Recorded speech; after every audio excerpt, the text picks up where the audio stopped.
Bismillahirrahmanirrahim. Nama saya Alfian Tanjung. Masuk penjara 29 bulan karena urusan membahas PKI. Saya ingin langsung satu-satu poin, mudah-mudahan tidak lebih dari 2 menit. Kepada yang saya hormati Pak Kiai Haji Alas As'ad, kenapa di BIN hari ini tidak ada divisi komunis? Ya, Pak Budi Gunawan telah menghapuskan divisi komunis. Saya anggap ini persoalan serius. Ya, saya 30 tahun melakukan riset kualitatif, maka perbincangan akademis mungkin bisa dicari ruang kampus lagi gitu. Yang kedua, usulan buat teman-teman GBN, segera adakan bedah buku ini di seluruh Indonesia. Karena menurut saya PKI sudah kurang ajar gitu. Yang berikutnya, saya minta masukan dari 2 narasumber, bagaimana caranya film G30 SPKI ini menjadi sebuah film yang ditayangkan secara apa adanya. Karena pemutaran di satu stasiun TV itu dihilangkan, diblurkan gambarnya dan seterusnya. Oke.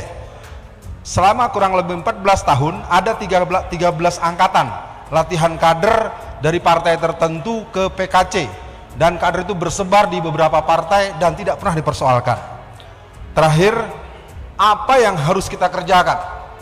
Saya dengan tegas, saya pegang ADART hasil Kongres PKI yang terakhir, dan saya berdebat secara langsung dengan kader-kader PKI yang mempertegas isyhadu bi anal PKI.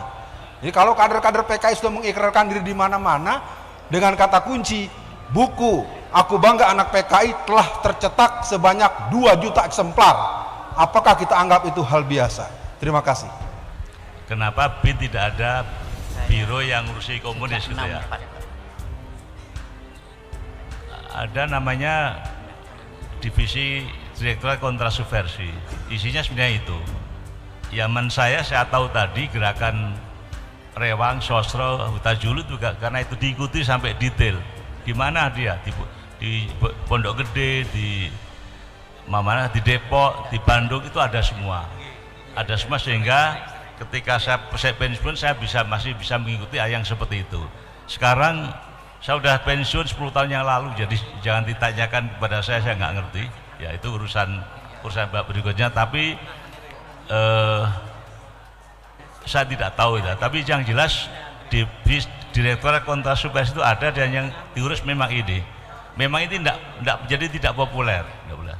Yang kedua, soal buku saya tidak tahu.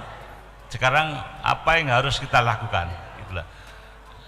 Sama seperti tadi Pak Riam Bijar, bagaimana sama dengan Pak Salim Said juga mengenai bagaimana melaksanakan Pancasila itu menjadi bukan hanya sebagai ideologi pemersatu dan inspirator, tapi bagaimana Pancasila dilaksanakan menjadi dari sebagai ontologi, filosofi, sebagai teori, kemudian akhirnya menjadi aksiologi.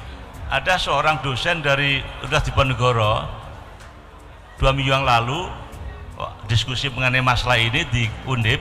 Dia mengatakan Pancasila saat ini tidak ada aksiologinya di dalam ekonomi, tidak ada.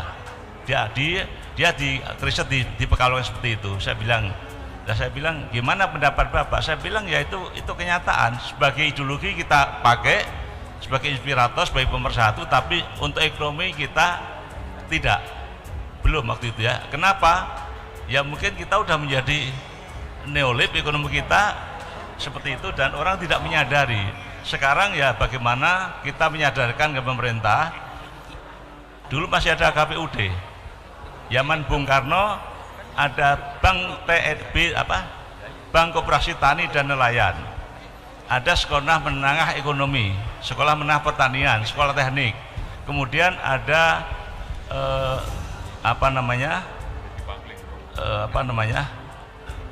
ya itu koperasi ya dibina. Itu kan bagian itu Pak Harto masih ada KPUD macam-macam, dan sekarang udah itu gak ada. Jadi bagaimana kita minta kepada pemerintah, mungkin GBHN maksudnya itu saya nggak tahu, apa ya. Saya kira gitulah. Kalau buku saya nggak tahu ya. Baik Prof, mungkin untuk dikonversikan begini dari pertanyaan Mas Alfian Tanjung. Di BIN kan dulu ada divisi komunis. Nah sekarang ini kira-kira dalam politik ketatanegaraan ini untuk memfilter persoalan ini siapa atau di mana? Apakah mau dibiarkan seperti sekarang ini masyarakat sendiri untuk menangkalnya?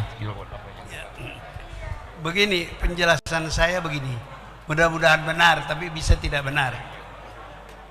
Mengapa tidak lagi ada kantor yang mengawasi, mempelajari komunisme di lembaga negara yang kita tahu?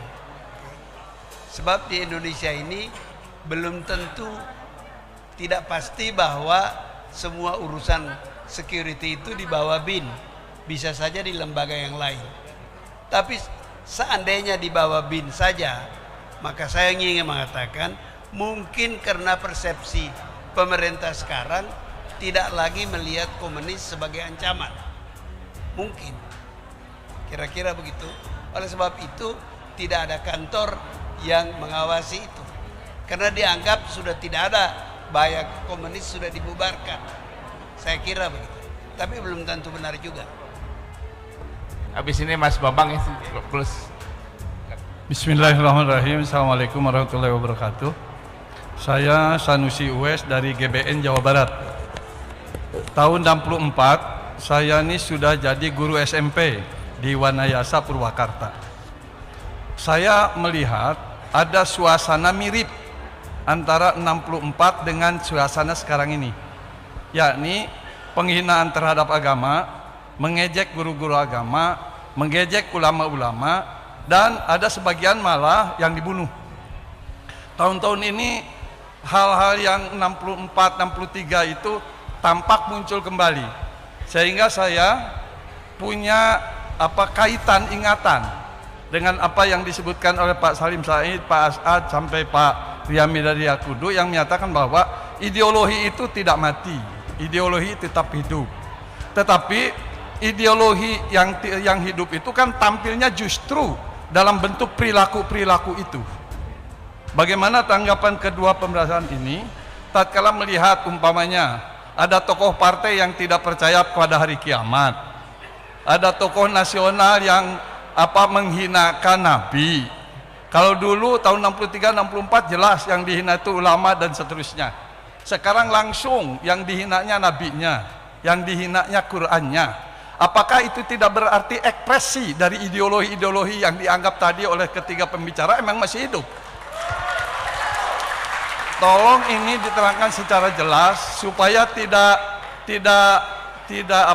ikhfa. Kalau dalam bahasa Quran itu harus idhar, harus dinyatakan secara jelas sebetulnya siapa pembawa ideologi yang mengekspresikan kegiatan komunis pada lingkungan pemutus kebijakan publik yang ada di Indonesia ini, supaya kita agak tentrem gitu melihatnya dan tahu jangan sampai memilih orang yang memang membuat kebijakan publik tapi ternyata dia pro terhadap ideologi-ideologi komunis dengan ekspresi-ekspresi pribadi atau ekspresi-ekspresi partai yang justru menunjuk kepada hal-hal yang melecehkan agama.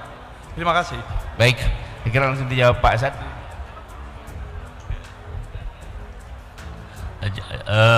Sejak 98 tidak ada lagi diskursus mengenai Pancasila, tidak ada, blank.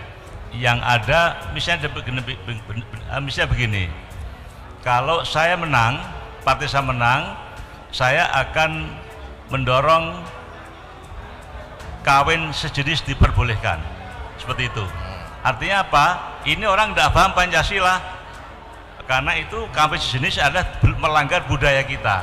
Pancasila budaya Pak ya, seperti itu. Karena tidak ada diskursus mengenai Pancasila, orang berpikir dari buku yang dia baca, dari ingatan yang dia ingat. Tetapi kalau diskursus Pancasila diajarkan kembali di sekolah, di perguruan tinggi dan masif, itu maka yang kayak itu tidak ada lagi. Jadi saya tidak berpretensi seperti yang katakan tadi, ya kesalahan kita kenapa sejak 98 itu kita tidak lagi bicara soal Pancasila di masyarakat. Seperti itulah kira-kira, dan itu media tidak aware masalah ini. Makanya saya berkali-kali nulis Pancasila karena supaya tergerak. Ternyata itu tidak. Misalnya konsep toleransi itu harus dijelaskan Kan itu zaman udah zaman terbuka demikian, udah jauh dari Pancasila. Kita jelaskan kembali apa toleransi menurut Pancasila. Ya, apa tadi dosen Undip tadi mengatakan kok Pancasila tidak sampai ke bawah Pak, di kesejahteraan tidak sampai teorinya, kira-kira gitulah. Saya setuju bahwa jawabannya adalah kembalikan Pancasila pada rohnya dan diajarkan, disebarluaskan. Baik, mohon agak tenang ya, jadi suaranya agak menggaung. Prof. Salim. Ya, oke. Persoalan terpenting yang kita hadapi dengan Pancasila, semua kita Pancasilais, tapi punya tafsiran masing-masing. Itulah persoalan yang dihadapi Indonesia. Baca proceeding sidang konstituante. Saya masih ingat betul Takdir Ali Syahbana, PSI, mewakili PSI, itu berbeda tafsiran Pancasilanya dengan orang-orang dari partai lain. Dan sampai sekarang itulah persoalannya. Kita tidak mempunyai kesepakatan tafsiran terhadap Pancasila. Jadi semua orang ngaku Pancasilais, tapi yang di kepalanya tafsirannya lain-lain. Ini yang menjadi persoalan di dalam masyarakat kita.